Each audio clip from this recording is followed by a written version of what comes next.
I would first like to welcome and thank everyone for attending the 15th Annual Q Conference and the 24th Candlelight Vigil. I'm honored that I was invited to speak here tonight by Monica, and then the fear sank in when given the topic, there's no turning back. This is such a broad statement, can mean so many different things to so many different people. I thought, there's no turning back from what?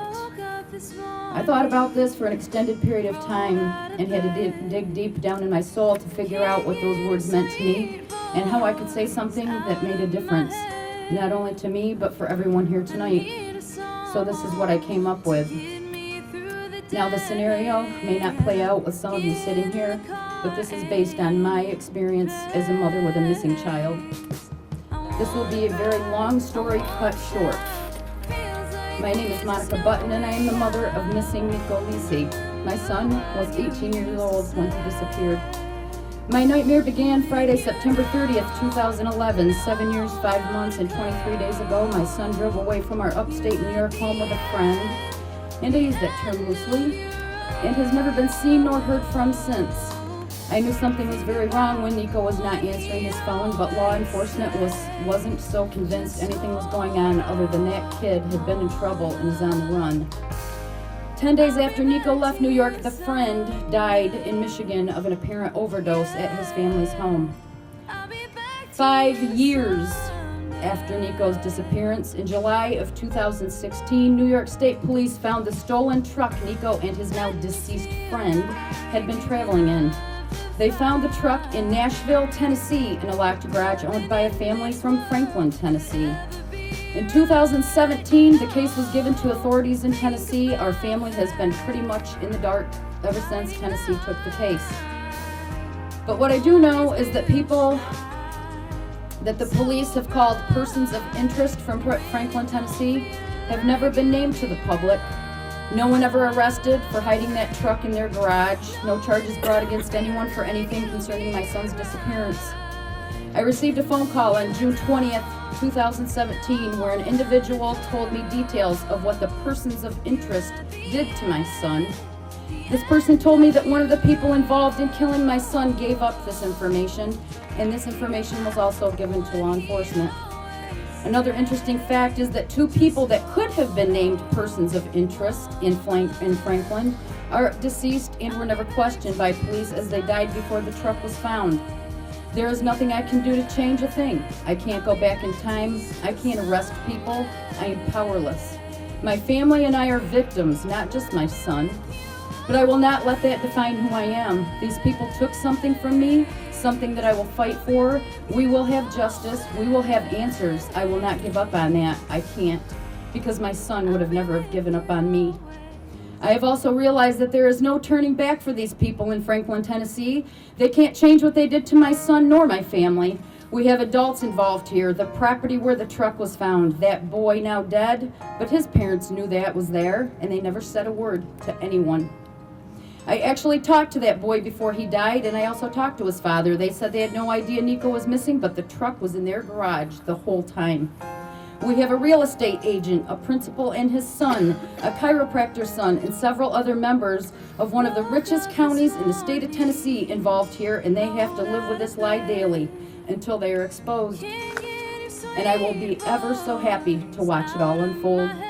I can't change the decisions that my son made that day. I can't change the way people feel or think about him. I can't change the horrible things they say about him. I can't change the fact that my life has been forever changed by this black hole that my family has been forced into.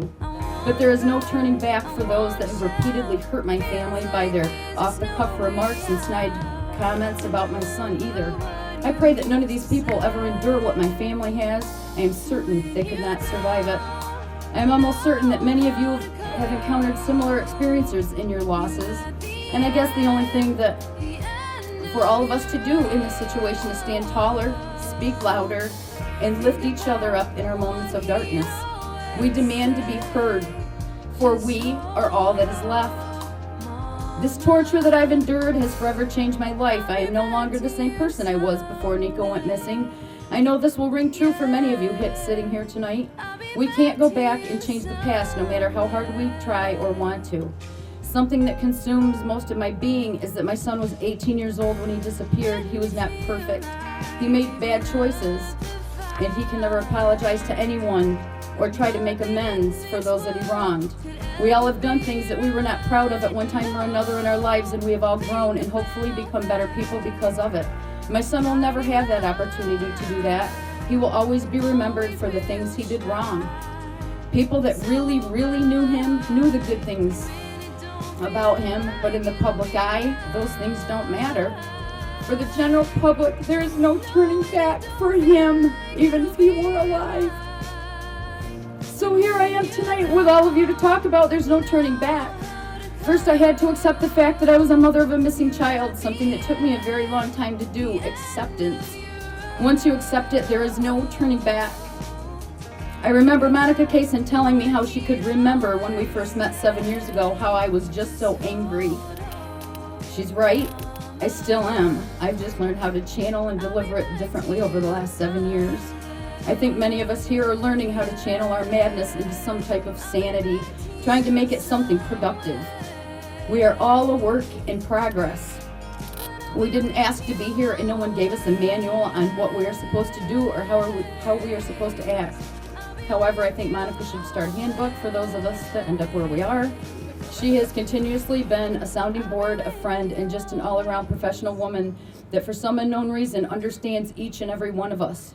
She was put on this earth for us, and I'm so thankful. So where do we go from here? We belong to this club that no one wants to belong to. We try to be bigger people than the ones that say horrible things. We just try to breathe and get through each day. We try to be better humans. We become more appreciative of those around us. We smile and we say we are fine, when we really just want to punch you for even asking us how we are. We push through when we want to give up. Deep down inside, we know we can't give up. We are the voice for our missing loved one. Every one of us here tonight has been touched by the world of missing persons in one way or another. You may be a parent, a sibling, an aunt, an uncle, a cousin, a grandparent, a searcher, an advocate, a counselor, yes, I corrected the spelling, law enforcement, a neighbor, or perhaps just someone that gives a damn. Every one of us here has our own story of why there is no turning back, and each and every one of us needs to stand up and let the voices of our missing loved ones be heard. We are a community united effort, a community that I am so thankful for. All of you here tonight have had a part in saving me. Thank you for that.